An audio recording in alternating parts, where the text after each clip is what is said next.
쌍방울그룹 비리 의혹이 불거지자 해외로 도피한 김성태 쌍방울 전 회장이 출국 8개월 만에 태국에 있는 골프장에서 검거됐습니다. 이재명 대표 변호사비 대납과 대북 송금 의혹 등 관련 수사에 속도가 붙을 전망이지만 송환 시기는 미지수입니다. 세계적 거장 박찬욱 감독의 영화 헤어질 결심이 미국 양대 영화상 가운데 하나인 골든글로브에서 아쉽게 상을 받지 못했습니다. 헤어질 결심이 골든글로브 수상에는 실패했지만 미국 최고 권위 영화상인 아카데미는 도전을 이어갑니다.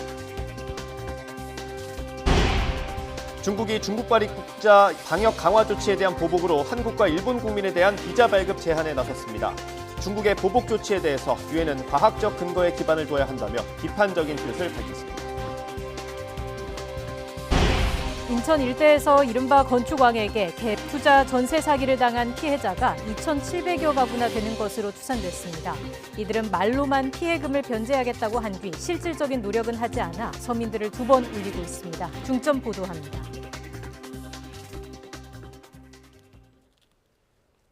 뉴스앤 이슈 2부 이어갑니다. 더불어민주당 이재명 대표는 12시간 넘는 장시간의 검찰 조사를 받고 나오면서 결국 진실은 법정에서 가려질 거라고 말했습니다. 검찰이 이미 답을 정해놓은 만큼 자신을 재판에 넘길 것이 명백하다면서도 납득할 만한 근거는 내놓지 못했다고 주장했습니다. 직접 들어보시겠습니다. 어차피 답은 정해져서 기소할 것이 명백하고 또 조사 과정에서도 그런 점들이 많이 느껴졌습니다. 검사 조사하는 우리 검찰 측도 고생 많으셨습니다. 또 늦은 이 시간까지 기다려주신 또 함께해 주신 많은 분들께 진심으로 감사드립니다. 결국 법정에서 진실이 가려질 것입니다. 오늘 제시되는 여러 자료들을 봐도 제가 납득할 만한 그런 것들은 없었던 것 같습니다. 모두 수고하셨습니다. 고맙습니다.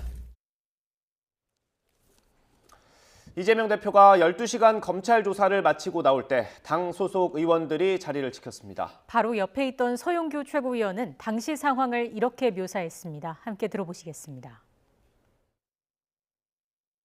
정치검찰이 행하는 행위에 대해서 저희들이 분노하고 있지만 이재명 대표 나온 모습은 빛이 나는 모습이었고요.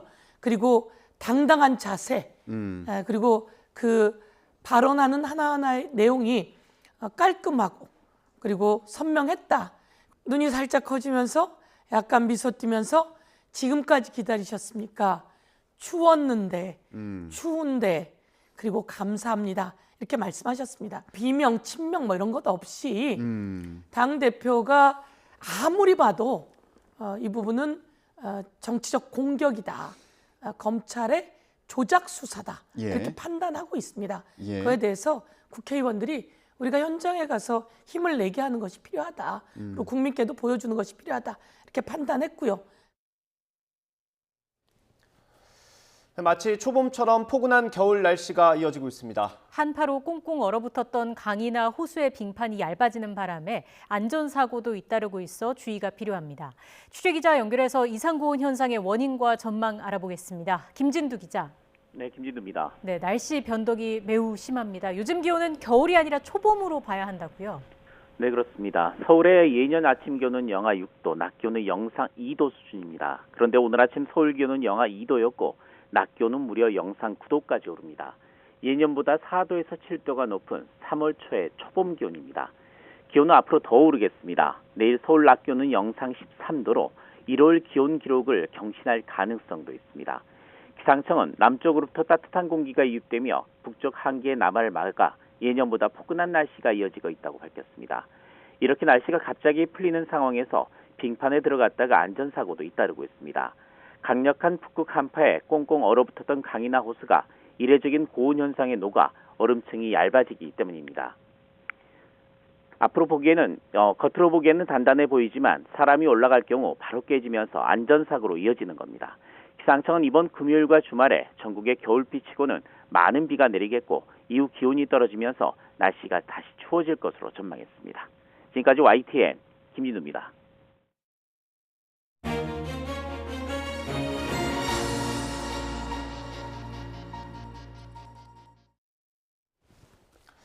박찬욱 감독의 영화 헤어질 결심이 미국 골든글로브 시상식에서 아깝게 수상하지 못했습니다. 네, 조금 전에 발표된 골든글로브 소식 윤성은 영화평론가와 짚어보겠습니다. 어서 오십시오. 안녕하십니까? 예. 뭐 좋은 소식 기다리신 분들 많았을 텐데 아깝게 뭐 수상을 못했습니다. 네. 예상하셨습니까? 네, 불발을 예상한다는 것은 참 괴로운 일이기 때문에 저도 수상 가능성과 수상하지 못할 가능성이 50대 50이라면 그래도 바람을 담아서 한 55% 정도 수상하지 않겠는가 예상을 했었는데요. 네. 좀 기대에 그치고 말았던 것 같습니다. 그렇군요. 일단 저희가 본격적으로 얘기 나누기 앞서서 골든글로브 시상식이 어떤 시상식인지부터 설명을 해주시면 좋을 것 같아요. 네, 골든글로브 시상식은 그 미국 현지 할리우드에서 활동하고 있는 그 외신 기자 협회에서 주는 상입니다. 네. 그러니까 외신 기자 협회의 그 협회원들이 투표를 통해서 뽑게 되는 그런 시상식인데요. 구성원들이 그렇게 많지는 않아서 100명 미만으로 알려져 있고 그렇지만 이제 최근 몇 년간 또 폐쇄적이라는 네. 그런 이제 시선들 때문에 이제 비회원들 한 50명 정도를 또 투표를 수여하겠다 이제 그렇게 밝힌 바 있습니다. 예.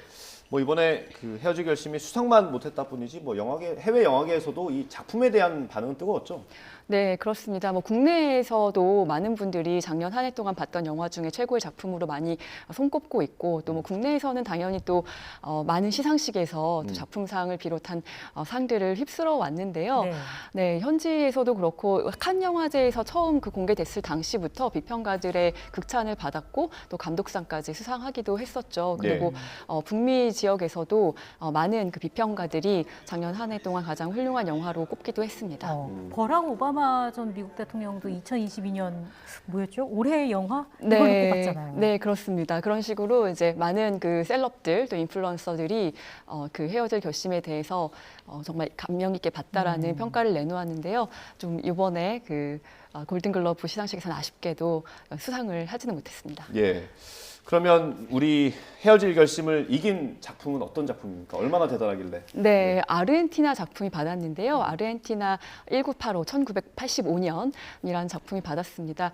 네, 이 작품은 그 군사 정권의 그 가해자들을 심판하기 위해서 젊은 그 법률팀이 고군분투하는 내용을 담고 있는데, 네, 뭐 법정 드라마이면서도 뭐 검사들의 그 능력을 과대평가하거나 하기보다는 이제 증언을 위주로 해서 증인들의 이제 증언이 굉장히 중요한 그 소스가 되는 내용을 담고 있습니다. 그래서 아마도 이제 기자들이 주는 상이다 보니까 좀 역사성이라든가 사회성이 좀 강조된 그런 작품에 주지 않았나 하는 그런 생각이 듭니다. 그 작품 외에도 꽤 쟁쟁한 작품들이 많았잖아요. 네, 아마 지금 또 넷플릭스를 통해서 이제 보실 수 있었던 작품이 서부전선 이상 없다라는 작품이 있었고 또 인도 영화로는 이제 RRR이라는 작품이 있었는데요. RRR은 또 오늘 또 다른 부문에서 상을 또 수상하기도 했을 정도로 많은 관심이 있었던 작품인데 이런 작품들도 사실은 이제 헤어질 결심과는 조금은 결이 다른 작품들이었거든요. 전쟁의 참상을 고발한다든가 또 이제 인도에서도 이 코미디 영화로 이제 좀 포장이 됐지만 그 독립운동가들 실제 있었던 실제 신존 인물들을 기반으로 했기 때문에 뭐 이런 부분들이 조금은 헤어질 결심과 달랐는데요.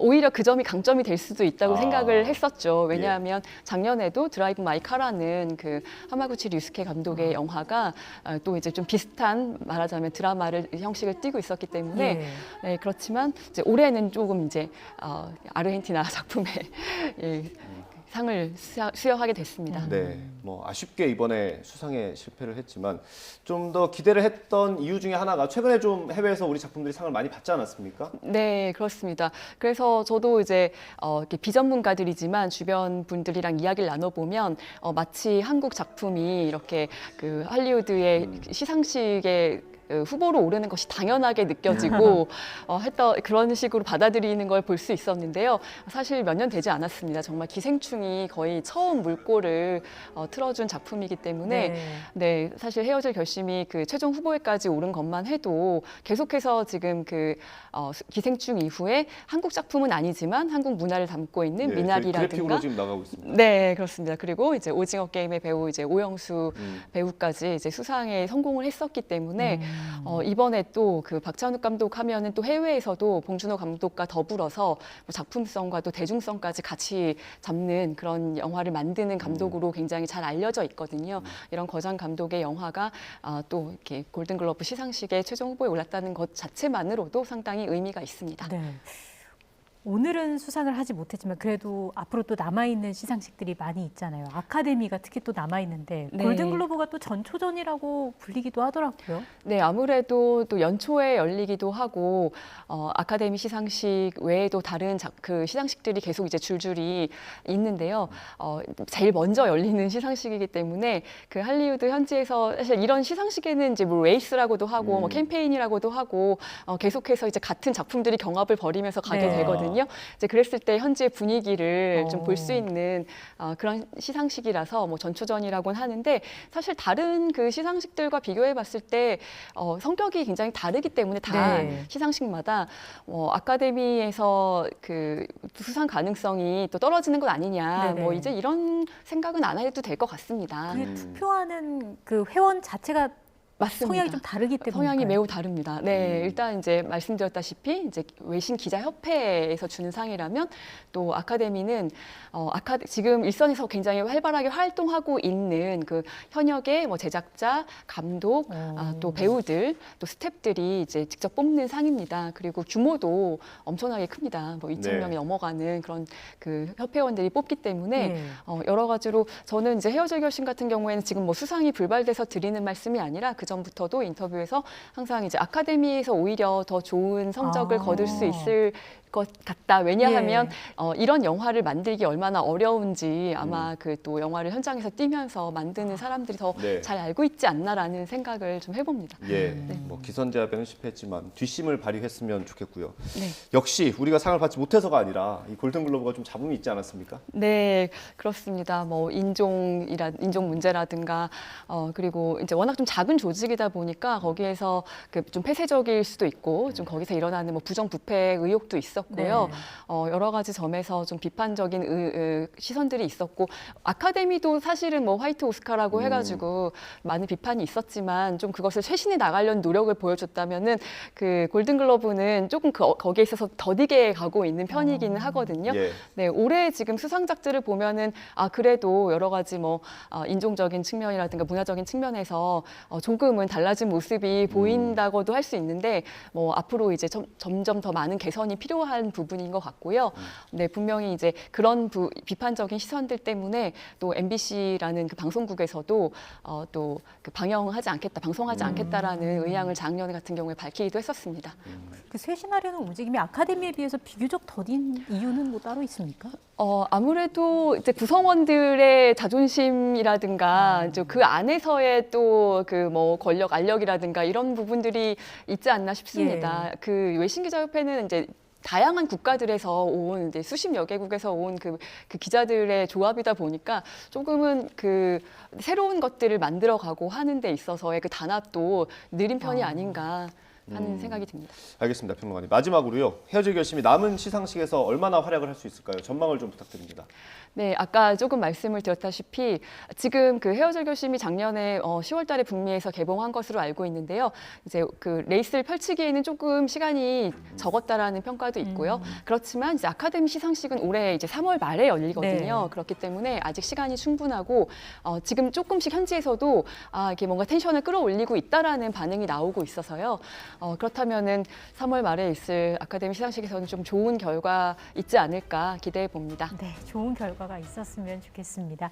지금까지 윤성은 영화평론가와 이야기 나눴습니다. 고맙습니다. 감사합니다. 감사합니다.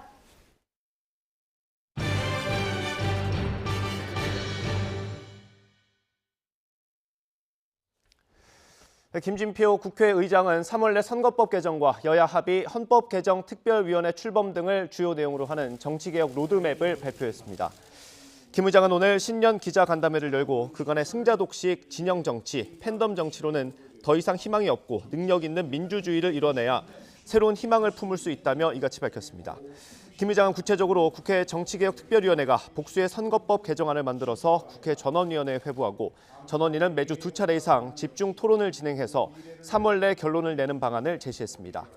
또 여야 합의를 거쳐서 국회 헌법개정특별위원회를 출범시키고 산하의 공론화위원회를 구성해 국민 참여형 개헌에 본격 착수하겠다고 강조했습니다. 국민의힘의 차기 당대표와 최고위원 후보자 등록이 다음 달 2일과 3일 이틀 동안 이루어집니다. 국민의힘 전당대회 선거관리위원회는 어제 3차 회의를 열고 오는 3월 8일 치러질 전당대회 후보자 등록 관련 일정을 확정했습니다. 후보자들의 선거운동 기간은 다음 달 5일부터 시작되고 본경선 투표는 모바일과 자동 응답 방식으로 진행됩니다. 이번 전당대회 최대 변수로 떠오르고 있는 나경원 전 의원은 설 연휴 전에는 출마 여부를 결정하겠다고 말했습니다. 직접 들어보겠습니다. 저출산고령사회위원회 부위원장직을 내려놓겠다라는 뜻을 표시했고요. 사실 이제 그 관련돼서 여러 가지 심려를 끼쳐드렸기 때문에 사의를 표명했습니다. 두 가지 방법으로 사의를 표명했고요. 문자와 유선으로. 당대표 출마 지금 결정하신 부분이 혹시 있어요? 아직 그 부분에 대해서는 조금 더 고민해야 되겠지만 고민의 지점은 결국 대한민국과 그리고 우리 국민의 힘과 또 대통령에게 어떠한 결정이 도움이 될지에 대해서 고민하고 있습니다. 출마 결정은 그 기한은 좀 언제쯤으로 보고 계세요? 글쎄 정치라는 것이 여러 가지 상황이 많이 변하니까요. 조금 더 고민해 보겠습니다. 설 전에는 좀 결심하신다고 보면 될까요? 네. 그렇게 하죠. 네, 이런 가운데 국민의힘 지지층은 차기 당대표로 나경원 전 의원을 가장 선호한다는 여론조사 결과가 나왔습니다. 그래픽으로 보겠습니다. 한길리서치가 쿠키뉴스 의뢰로 지난 7일부터 9일 1,020명을 대상으로 조사한 결과입니다. 차기 당대표로 누구를 지지하겠냐는 질문에 국민의힘 지지층의 30.7%는 나경원 전 의원을 꼽았고 뒤이어 김기현 의원 18.8%, 유승민 전 의원 14.6%, 안철수 의원 13.9% 순이었습니다. 전체 조사 대상 중에서는 유승민 전 의원이 33.9%로 가장 높았고 나경원 전 의원 15%, 안철수 의원 11.4%, 김기현 의원이 8.8%로 뒤를 이었습니다. 이번 설문조사의 자세한 내용은 한길리서치나 중앙선거관리위원회 홈페이지를 참고하시면 됩니다. 국민의힘 전당대회를 앞두고 나경원 전 의원에게 시선이 쏠리고 있습니다. 나 전 의원의 전당대회 출마에 따라 경선 구도가 요동칠 가능성이 있기 때문입니다. 당사자가 확실한 결심을 밝히지 않은 가운데 당내에선 여러 목소리가 나오고 있습니다. 먼저 김용태 전 최고위원 얘기부터 들어보겠습니다. 지지율 1등 후보잖아요. 그 여론조사, 지지층 조사에서. 지지율 1등만큼이나 확실한 명분이 없다라고 저는 생각됐고요. 명분이 있죠, 그러니까. 그것만큼 확실한 게 없다. 그저 그런 권력에 굴복하는 정치인으로 남느냐, 아니면 정말 당심을 등에 업고 이제 당원 민주주의를 바로 세우고 평가받는 정치인으로 남느냐. 그거는 본인의 선택에 달려 있다라고 생각되고요. 지금 뭐 그걸 섣불리 답할 필요는 없을 것 같아요. 다만 지금 운동회는 벌어졌고 운동회가 끝나면 한 팀이 되겠지만 윤핵관이란 분들이 청띠를 나눠주면서 윤핵관인 분들만 청군으로 나누고 나머지를 지금 백군으로 다 몰고 있는 기세잖아요. 유치하게. 글쎄요, 저는 일단 뭐 가치나 이런 것들이 서로 합의가 될지 모르겠습니다만 각 주자들, 백군에 있는 주자들끼리 가치가 합의가 된다면 그러한 것은 그때 가서 논의해도 되지 않을까 싶습니다. 나경원 전 의원이 지금 자리에 충실해야 한다는 의견도 적잖이 있습니다. 조수진 의원은 이런 잡음을 뚫고 출마하더라도 잃는 게 많을 수 있다고 말했습니다. 역시 들어보겠습니다. 지금도 늦지 않았어요. 네. 저는 나경원 전 원내대표가 다양한 경험을 가지고 있고 또 우리 당에 그만한 인물도 없거든요. 예. 네, 그 경륜이라든지 대중성, 인지도 모든 걸 고려했을 때 신중하게 잘 결정하리라고 생각을 합니다. 지켜봐야 되는데 양손에 떡을 다 줄 수는 없어요. 그러니까 정 그렇게 나온다면은 부위원직을 사퇴하고 나오는 수밖에 없지만 이번 선거 같은 경우는 제2의 이준석, 제3의 이준석을 막기 위해서라도 100% 당원 투표예요. 그리고 윤석열 정부의 성공을 바라기 위한 여당 지도부란 말입니다. 그랬을 경우에는 나경원 전 원내대표가 그런 무리수를 감안하고 나오는 경우에는 잃는 것도 많겠죠. 쌍방울 그룹 비리 의혹이 불거지자 해외로 도피한 김성태 전 회장과 양선길 현 회장이 어제 태국에서 붙잡혔습니다. 수원지방검찰청은 특정경제범죄법 위반 등으로 수사받던 중 지난해 5월 말 해외로 도주한 쌍방울 김성태 전 회장이 우리 시각으로 어제 저녁 7시 반쯤 태국에 있는 골프장에서 태국 경찰 이민국에 붙잡혔다고 밝혔습니다. 또 검거 당시 지난해 초 역시 해외로 도피해 체포영장이 발부된 양선길 현 쌍방울 회장도 함께 있었던 걸로 확인됐습니다. 검찰은 향후 태국 관계당국과 협력해서 김 전 회장 등을 신속하게 송환할 방침입니다. 이동통신사 LG U+ 이용자 18만 명의 개인정보가 유출돼 경찰이 수사에 들어갔습니다. LG U+는 어제 오후 공지사항을 통해 고객의 성명과 생년월일, 전화번호 등이 유출된 사실을 인지했다고 밝혔습니다. LG U+는 다만 고객의 금융정보는 유출되지 않았다고 덧붙였습니다. 그제 수사 의뢰를 받은 경찰은 어제부터 서울경찰청 사이버범죄수사대를 통해 수사에 착수했습니다. 이기영이 전 여자친구를 살해한 혐의를 입증하는 데 있어 핵심은 피해자의 시신을 발견하는 겁니다. 하지만 보름 넘게 이어지는 수색 작업은 여전히 진척이 없고 이기영의 거짓말로 혼선이 빚어지기도 했습니다. 이대로 시신을 찾지 못하더라도 범죄 사실을 입증할 수 있을까요? 박정현 기자가 알아봤습니다. 경찰은 이기영이 전 여자친구를 살해했다고 자백한 지난달 27일부터 시신 수색을 이어오고 있습니다. 기동대와 드론 등을 동원하고 수색 범위도 한강 하구까지 넓혔지만 보름이 넘도록 허탕입니다. 이기영은 지난해 8월 초 시신을 묻었다고 진술했는데 그 즈음 내린 폭우로 시신이 이미 유실됐을 가능성도 배제할 수 없습니다. 게다가 시신을 유기한 장소를 놓고 이기영이 말을 바꾸는 등 혼선을 초래해 수색 작업은 난항을 겪고 있습니다. 살인범죄에서 시신은 가장 강력한 물증이 됩니다.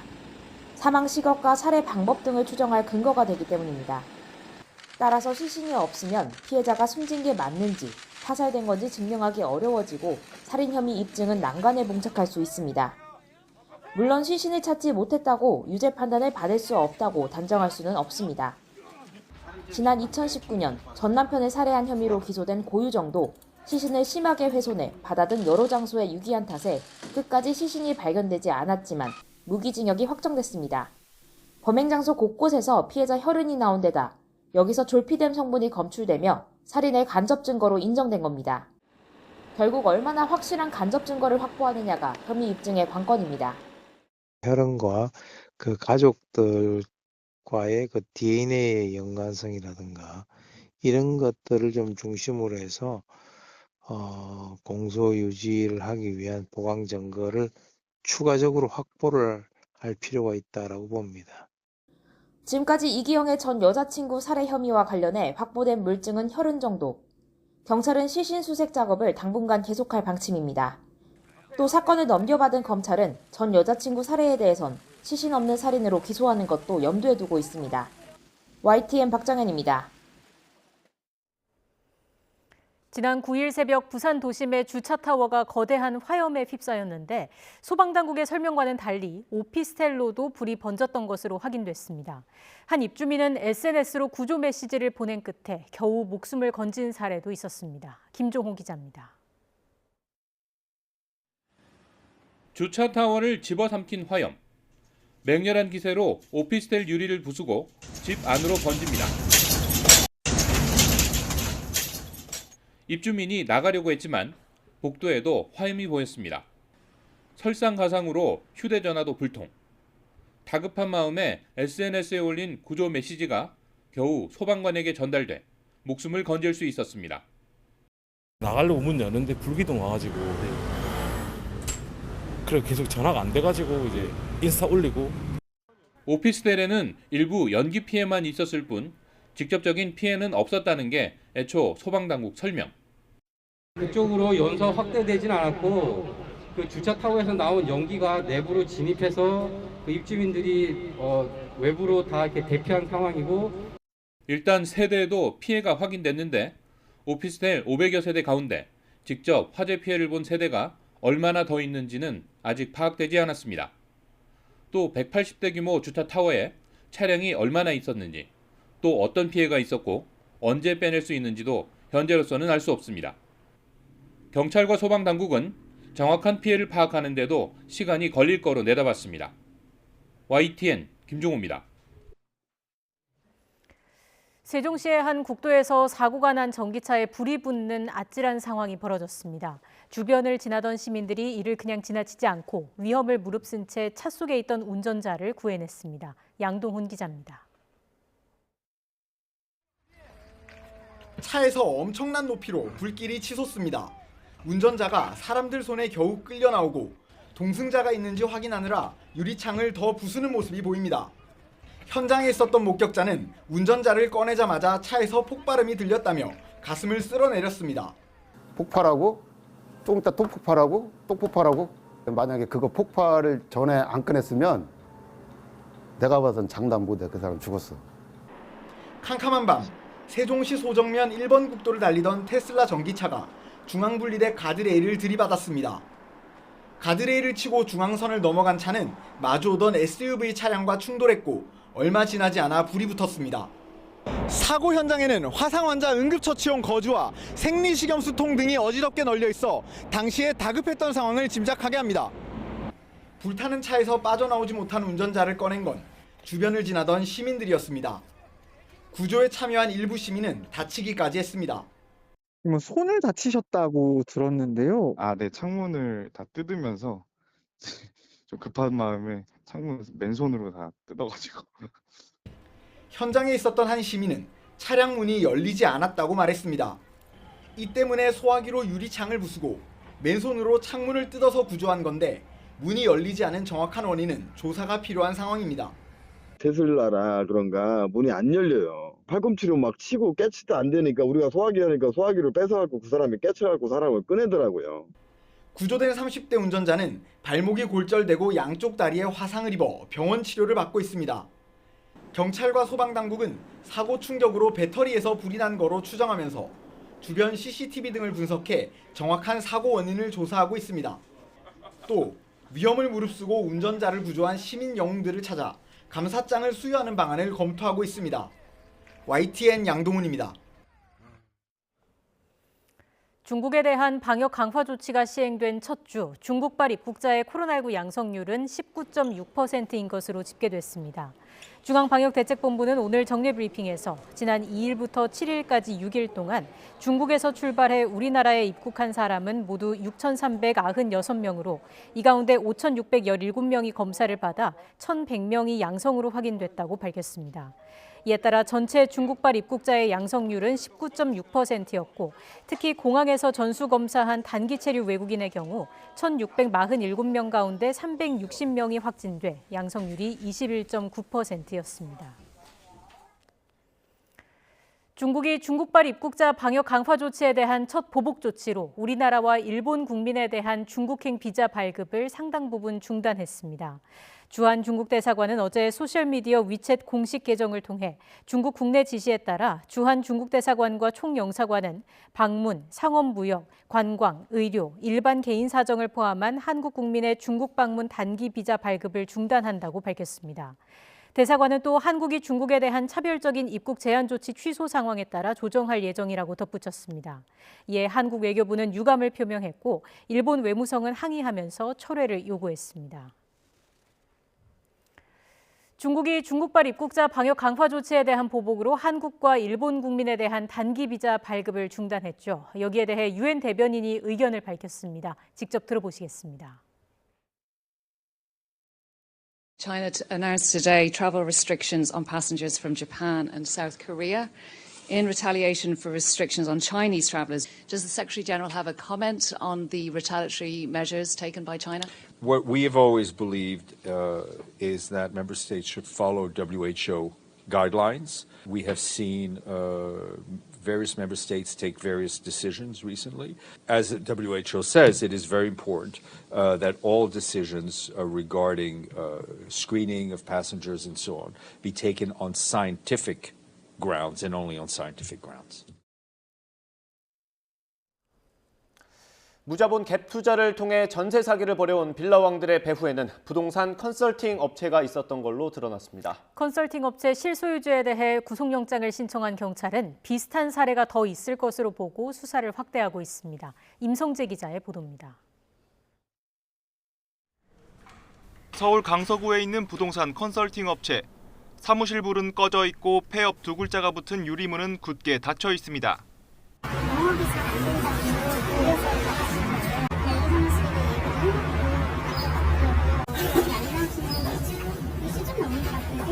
이 업체 대표는 따로 있고 실소유주는 30대 신모 씨입니다. 경찰은 수도권에서 빌라 600여 채를 보유하다 지난달 구속된 김모 씨의 배우를 추적하다 신 씨의 존재를 확인했습니다. 신 씨는 서울 강서구 일대 빌라와 오피스텔 200여 채를 갖고 있다가 재작년 7월 제주에서 숨진 정모 씨 사건에도 관여한 정황을 파악했습니다. 신 씨가 다른 사람의 이름을 빌려 부동산 컨설팅 업체를 차린 뒤 배우에서 활동하며 폐업과 재개업을 반복해온 것으로 경찰은 보고 있습니다. 빌라왕으로 불린 두 사람은 신 씨가 고용한 바지 사장에 불과했다는 게 경찰의 판단입니다. 이처럼 신 씨는 빌라왕 여러 명을 거느리고 무자본 갭 투자를 통해 세입자들의 전세 보증금을 가로챈 혐의를 받고 있습니다. 신 씨에 대해선 이미 구속영장이 신청됐습니다. 경찰은 대구를 비롯한 전국의 다른 지역 빌라왕들의 배우도 있을 것으로 보고 수사를 확대하고 있습니다. 경찰은 지난해 7월부터 전세 사기 특별단속을 벌여 884명을 검거해 이 가운데 83명을 구속했습니다. YTN 임성재입니다.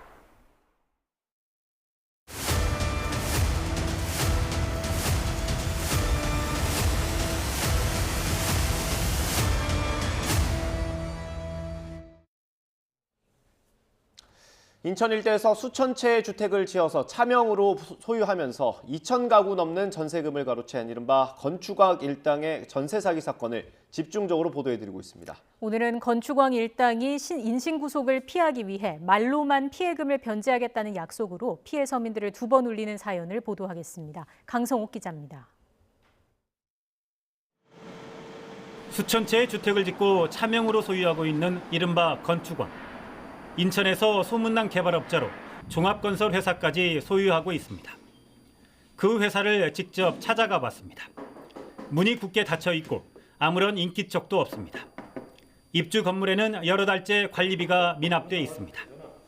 주변 사람들은 이 회사 직원들이 한순간에 야반도주하듯이 사라졌다고 말합니다. 건축왕으로 불리는 실제 소유주를 만나본 적이 있습니까? 저도 이제 언론을 통해서 실제 소유주가 남 씨라는 거를 알게 됐는데요. 한 번도 만나본 적은 없죠.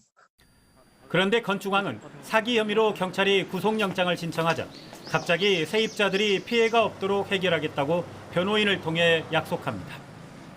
영장 전담 재판부에는 자신이 외부에서 활동해야 문제를 풀 수 있다며 구속을 면해달라고 호소했습니다. 이런 호소가 먹혔는지 지난달 말 건축왕을 포함한 일당 5명에 대한 구속영장이 법원에서 기각됩니다. 하지만 피해자들이 자체 조사한 내용을 보면 건축왕은 이미 별다른 재산이 남아있지 않은 것으로 전해졌습니다. 건축왕이 인천 일대에서 수천 채의 주택을 지으면서 받은 금융권 대출금과 전세금으로 투자했다는 인천의 또 다른 오피스텔과 강원도의 한 개발 사업장도 이미 사업권이 금융기관 등에 넘어간 것으로 알려졌습니다. 지금까지 건축왕 일당으로부터 전세 피해를 본 사람들은 2,700여 가구로 추산됩니다. 이 가운데 이미 600여 가구는 경매나 공매 절차가 진행되고 있고 나머지 2,200여 가구도 순차적으로 똑같은 절차가 진행될 것으로 관측됩니다. 전세 피해자들은 최소한의 피해 보상을 위해서라도 건축왕 일당의 자산이 파악되고 압류하는 절차가 선제적으로 이루어져야 한다고 호소하고 있습니다. 하지만 경찰과 법원, 자치단체 어느 한 곳도 수천 명 피해자들의 피해금 변제를 위한 실질적인 노력은 하지 않고 있습니다. YTN 강성욱입니다.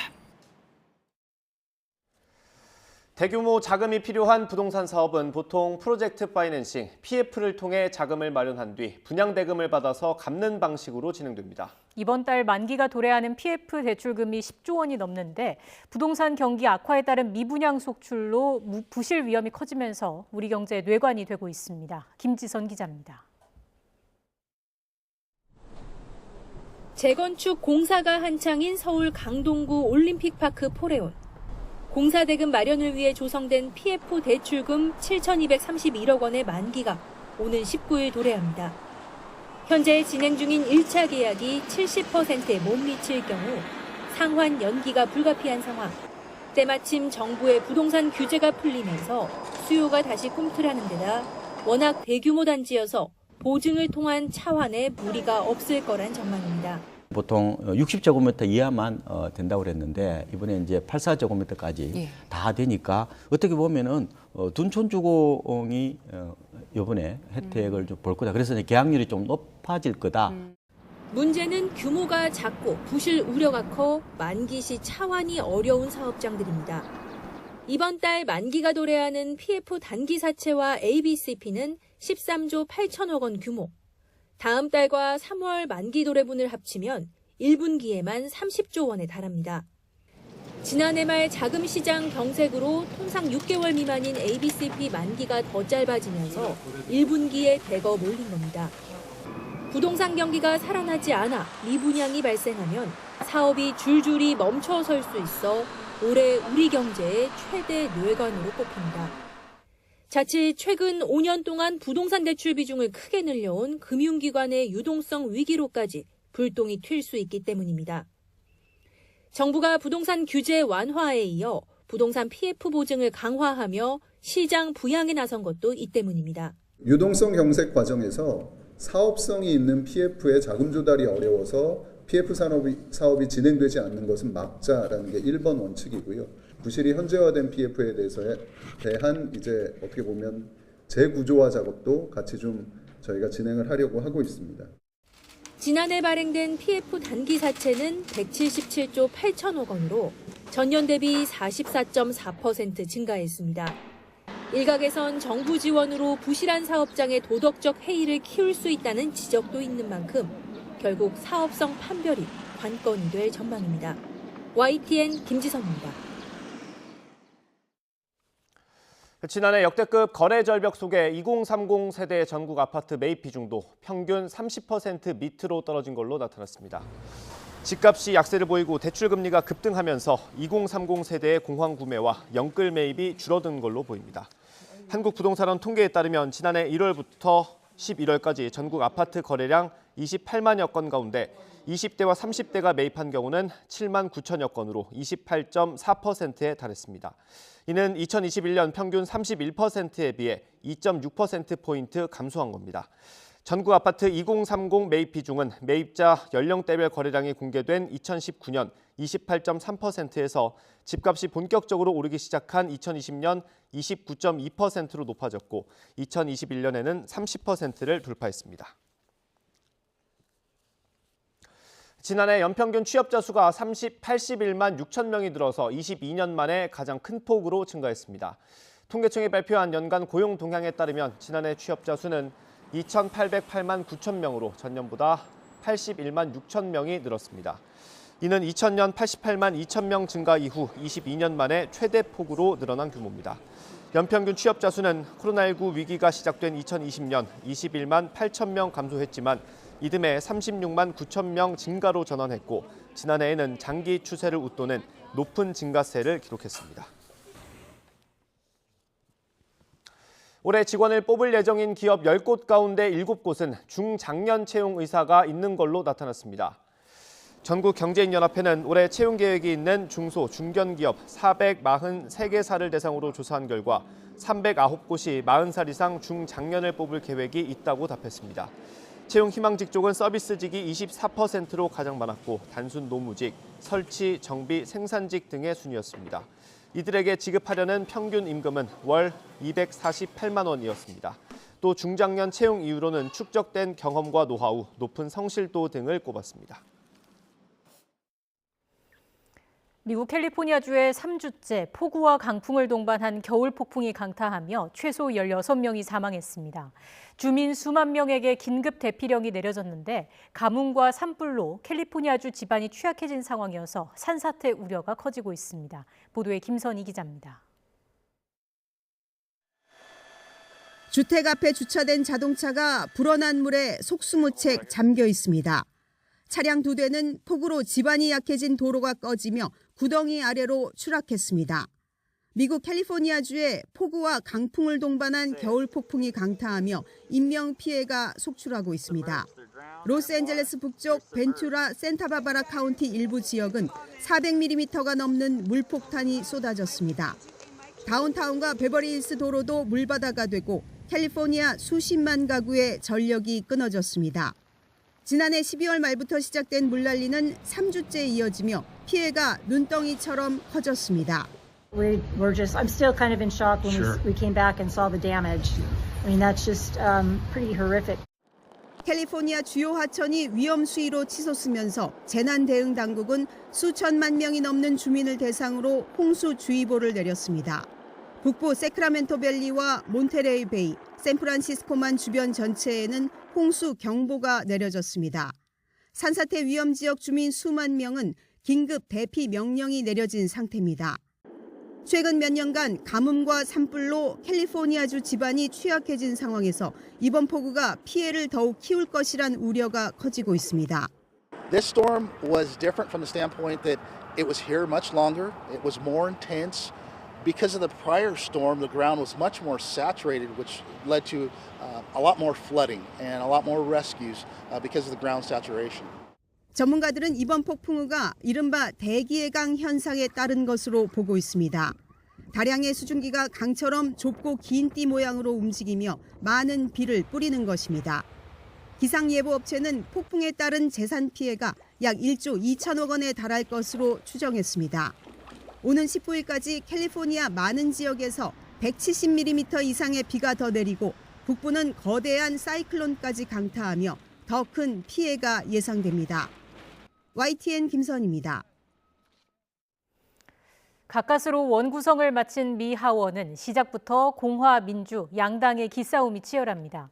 공화당은 국토안보장관의 탄핵안을 접수하며 바이든 대통령 견제에 시동을 걸었고 민주당은 이에 맞서 공화당 의원의 윤리위 조사를 요청했습니다. 류재복 기자의 보도입니다. 미 하원 다수당이 된 공화당이 알레한드로 마요르카스 국토안보부 장관의 탄핵 결의안을 접수했습니다. 불법 이민자 차단 등 국경 통제와 이민 정책 실패의 책임을 물었습니다. 이에 따라 하원 법사위 의결과 전체 회의 표결을 거쳐 상원 심판으로 이어지는 절차를 밟을 예정입니다.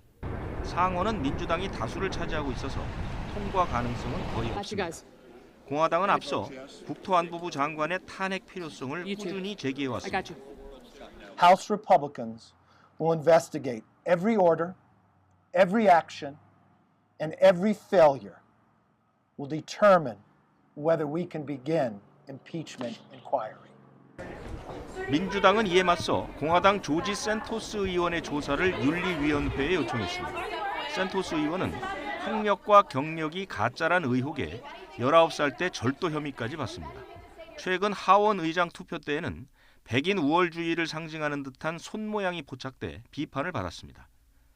So even though the Republicans promised to drain the swamp, we see the House Republican Conference refilling the swamp with the fraudulence of George Santos. 민주 공화 양당의 격돌 분위기 속에 바이든 미국 대통령의 부통령 시절 기밀 문서 유출 의혹까지 터지면서 미 의회는 더욱 시끄러워질 것으로 보입니다. YTN 유재복입니다. 인터넷 생방송을 함께 진행하다가 수면제를 먹고 잠이 든 여성을 성폭행한 남성이 중형을 선고받았습니다. 인천지방법원은 성폭행 혐의로 기소된 30대 남성 A씨에게 징역 7년을 선고하고 40시간의 성폭력 치료 프로그램 이수를 명령했습니다. 재판부는 A씨가 저항하지 못하는 피해자에게 성폭력을 저질렀고 그 장면을 인터넷 방송으로 실시간 송출해 죄질이 상당히 무겁다고 양형 이유를 설명했습니다.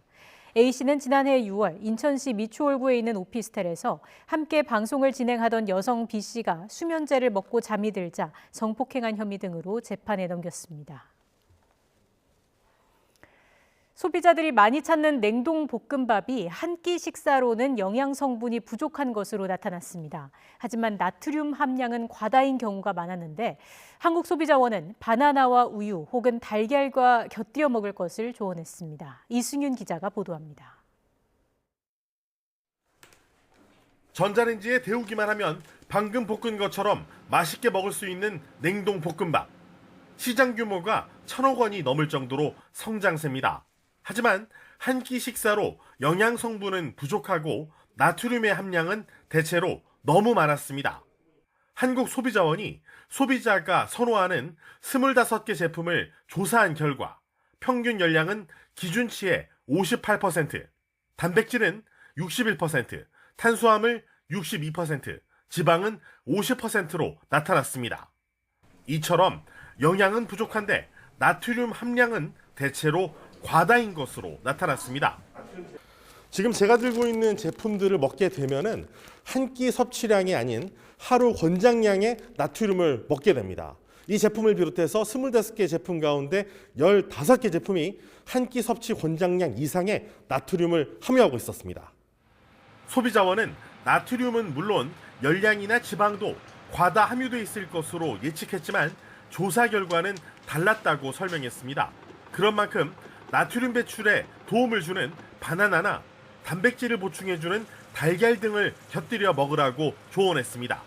나트륨을 과다 섭취할 우려가 있습니다. 따라서 컵라면보다는 과일 등 또는 우유 등과 함께 섭취하는 것을 권해드립니다. 소비자원은 전자레인지로 포장재 조리하면 화상 등의 위험이 있다며 꼭 그릇에 담아서 데울 것을 권고했습니다. 또 냉동 볶음밥 가격은 천차만별이지만 영양 성분 함량과 비례하지는 않았던 만큼 꼭 제품 뒷면에 표시된 하루 섭취 영양 권장량을 확인할 것을 당부했습니다. YTN 이승윤입니다. 겨울이 맞나 싶을 정도로 포근함이 감돌고 있습니다. 점심 식사 후에 가볍게 산책 즐겨보셔도 참 좋겠는데요. 현재 서울 기온은 영상 7도로 예년 기온을 5도나 크게 웃돌고 있습니다. 다만 이런 날씨에는 제 뒤로 보이는 빙판을 조심하셔야 합니다. 기온이 크게 오르면서 강이나 호수에 얼음이 깨져 물에 빠질 위험성이 무척 크기 때문입니다. 안전사고에 각별히 유의하시기 바랍니다. 현재 전국적으로 맑은 하늘이 함께하고 있습니다. 다만 대기가 정체되면서 서쪽 지방을 중심으로 초미세먼지 농도가 짙게 나타나고 있습니다. 이 지역은 종일 대기질이 나쁨 수준을 유지하겠습니다. 오늘 낮 기온은 서울 9도, 대전 10도, 광주와 대구 13도로 어제와 비슷하거나 조금 높겠습니다. 특히 지형적인 영향을 받는 동해안 지역은 강릉이 16도까지 오르는 등 더 포근하겠습니다. 내일은 서울 낮 기온이 13도까지 오르며 1월 기준으로 가장 높은 기온을 기록하는 곳도 있겠고요. 이후 내일 밤에는 제주도와 남해안을 시작으로 일요일까지 전국에 비나 눈이 내리겠습니다. 눈비가 그친 뒤 다음 주에는 날씨가 다시 추워질 전망입니다. 맑은 날씨 속에 동해안 지역은 건조주의보가 발효 중입니다. 여기에 바람까지 약간 강하게 불면서 산불 등 화재가 발생할 위험성이 무척 크니까요. 불씨 관리 철저히 해주시기 바랍니다. 지금까지 YTN 원희다입니다. 이상으로 뉴스 앤 이슈 마치겠습니다. 잠시 뒤에 더 뉴스가 방송됩니다. 시청해주신 여러분 고맙습니다.